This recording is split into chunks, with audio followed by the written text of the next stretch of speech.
আসসালামু আলাইকুম সকলকে। আমাদের ওয়ান শট এমসিকিউ ক্লাসের ধারাবাহিকতায় আজকে আমরা ফিজিক্স ভেক্টর চ্যাপ্টারের যে কিছু গুরুত্বপূর্ণ এমসিকিউ রয়েছে আমরা সেগুলো নিয়ে আলোচনা করব। তো চলো আজকের ক্লাসটি আমরা শুরু করি। আমাদের প্রথম এমসিকিউটা বলতে 5 একক এবং 6 একক মানের দুটি ভেক্টর কোনো বিন্দুতে 60 ডিগ্রি কোণে ক্রিয়াশীল। ভেক্টর দুটির ডট গুণফল এ ডট বি কত? আচ্ছা, এটা খুবই একটা সিম্পল এমসিকিউ। আমরা দেখি এমসিকিউটা কি বলছে। আমরা নর্মালি এটা ফর্মুলা জানি যে এ ডট বি, উপরে হবে একটা ভেক্টর চিহ্ন। তো এটার ক্ষেত্রে আমরা কি লিখতে পারি? A B cos theta. আচ্ছা, এখানে থিটার মান হচ্ছে এই যে 60 ডিগ্রি, খুব সুন্দর করে দেওয়া আছে। এবং এর মান আমরা যদি এই 5কে ধরি তাহলে বি এর মান হচ্ছে আমাদের 6। তাহলে নর্মালি আমরা 5 × 6 cos 60 ডিগ্রি খুব ইজিলি বসাই যেতে পারে। তাহলে এখানে হচ্ছে আমাদের 30 গুণন cos 60 ডিগ্রির মান 1/2 ইকুয়াল হচ্ছে আমরা লিখতে পারি 15। তাহলে 15 হচ্ছে আমাদের অ্যান্সার। 15 কোথায়? এই যে ডি নাম্বারে আমরা দেখতে পাচ্ছি অ্যান্সার হচ্ছে 15। আচ্ছা, পরবর্তী এমসিকিউটার দিকে আমরা একটু মনোযোগ দিই। পরবর্তী এমসিকিউ বলছে কোনো ভেক্টর ক্ষেত্রে কালের নতিমাত্রা কত? আচ্ছা, এটা একটা থিওরিটিক্যাল এমসিকিউ, এটা আমরা মুখস্থ করে ফেলবো, এটার অ্যান্সার হবে 0। আচ্ছা, পরবর্তী এমসিকিউটা কি বলছে দেখি। আচ্ছা, এমসিকিউটাতে বলছে যে একটা ভেক্টর দেয়া আছে এ এবং একটা দেয়া আছে বি, এবং বলছে ভেক্টর দ্বয় পরস্পর সমান্তরাল হলে এ এর মান কত? আচ্ছা, এটা ভেরি সিম্পল। আমরা এই বিষয়টাকে এভাবে লিখতে পারি। এই যে আমরা প্রথমে সূত্রটা একটু দেখি, তাহলে আমরা সুন্দর বুঝতে পারবো। সূত্রটা আমরা কিভাবে লিখবো? এই যে এ এক্স মানে হচ্ছে এই যে এটার কথা বলতেছি, এবং নিচে লিখবো হচ্ছে বি এক্স ইকুয়াল আমরা কি লিখবো? A Y by B Y. তারপরে আমরা C Z by A Z by B Z, যদি এতগুলো না লিখলেও চলতো। এটা হচ্ছে আমাদের নর্মালি ফর্মুলা, এইটা দিয়ে আমরা বের করবো। হ্যাঁ, এটা দিয়ে যদি আমরা বের করতে চাবো, আমরা এখানে লিখবো 5 বাই, কারণ এক্স এর মানটা শুধু বসাবো, আর নিচে লিখবো হচ্ছে 15।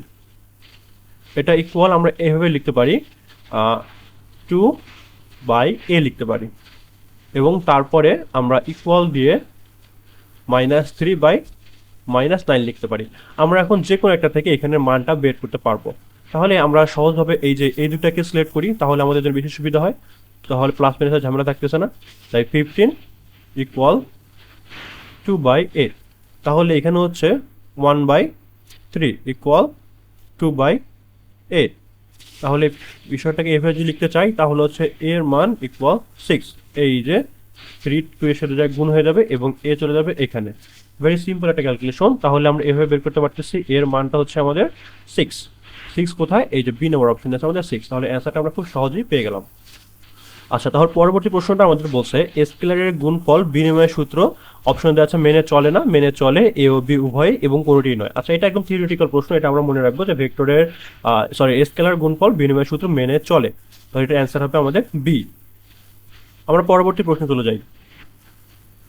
আচ্ছা, পরবর্তী প্রশ্নটা আমাদের বলছে, আচ্ছা এই প্রশ্নে বলছে দুটি ভেক্টরের গুণফল 0 হলে ভেক্টরের মধ্যবর্তী কোণ কত?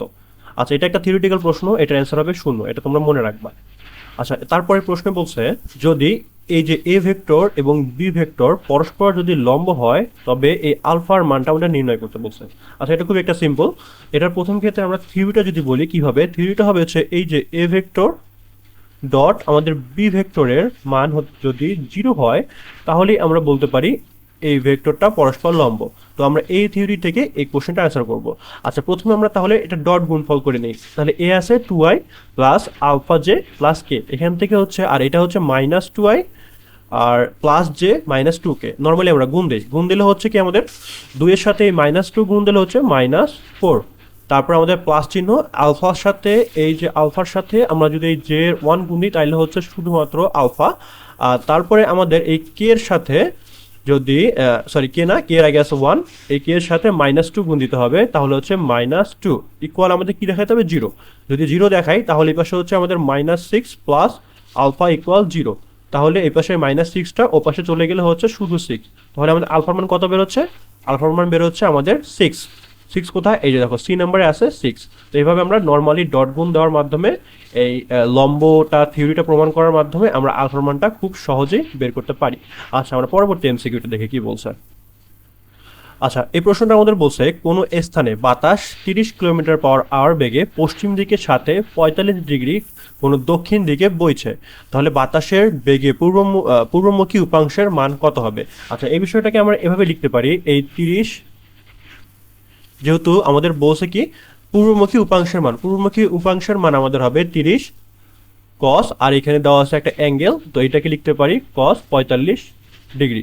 তাহলে এটা হচ্ছে 30 গুণন কস 45 ডিগ্রি মানে হচ্ছে 1/√2। এখন নর্মালি যদি আমরা এটাকে গুণ দিয়ে দিই ক্যালকুলেটরের মাধ্যমে, তাহলে আমাদের বেরোচ্ছে 21.21, যেটা আমাদের অ্যান্সারে দেয়া আছে এই যে সি নম্বরটা। তোমরা একটু ক্যালকুলেটর করে চেক করে নিও, আমার আশা করি ভুল হয়নি তারপরেও। আচ্ছা, তাহলে এটার অ্যান্সার আমাদের সি। আচ্ছা, পরবর্তী কোশ্চেনটা আমরা একটু দেখি কি বলছে। বলছে দুটি সমমানের ভেক্টর একটি বিন্দুতে ক্রিয়াশীল, তারপরে বলছে এদের লব্ধির মান যে কোনো একটি ভেক্টরের মানের সমান হবে। আচ্ছা, তাহলে বলছে মধ্যবর্তী কোণ কত? এটা একটা থিওরিটিক্যাল প্রশ্ন এবং খুবই ইন্টারেস্টিং। এটা আমরা একটু দেখি। সমমানের ভেক্টর তার মানে বুঝতে পারতেছি আমাদের পি ইকুয়াল কিউ লিখতে পারি, এবং তারপরে কি বলছে এদের যে লব্ধির মান, এদের লব্ধির মান যে কোনো একটি ভেক্টরের মানের সমান, তাহলে আমরা এভাবে লিখতে পারি না, পি ইকুয়াল কিউ ইকুয়াল আর। আচ্ছা, যখন এমন হয়, যখন আমাদের কন্ডিশনটা এমন থাকে, তখন আমরা খুব সহজেই বলতে পারি এদের মধ্যবর্তী কোণ মানে এদের থিটার মান হবে হচ্ছে 120 120 ডিগ্রি। এটা একদম মুখস্থ করে ফেলবা, এই কোশ্চেনটা তোমরা অনেকবার পাবা। তো এটা অ্যান্সার হবে আমাদের ডি নাম্বার। আচ্ছা, তো এতক্ষণ আমাদের সাথে ক্লাসটি করার জন্য তোমাদেরকে অসংখ্য ধন্যবাদ। আমাদের পরবর্তী ক্লাসটি দেখার জন্য তোমাদেরকে অনুরোধ রইল। ততক্ষণ আল্লাহ হাফেজ এবং ধন্যবাদ সকলকে। আসসালামু আলাইকুম।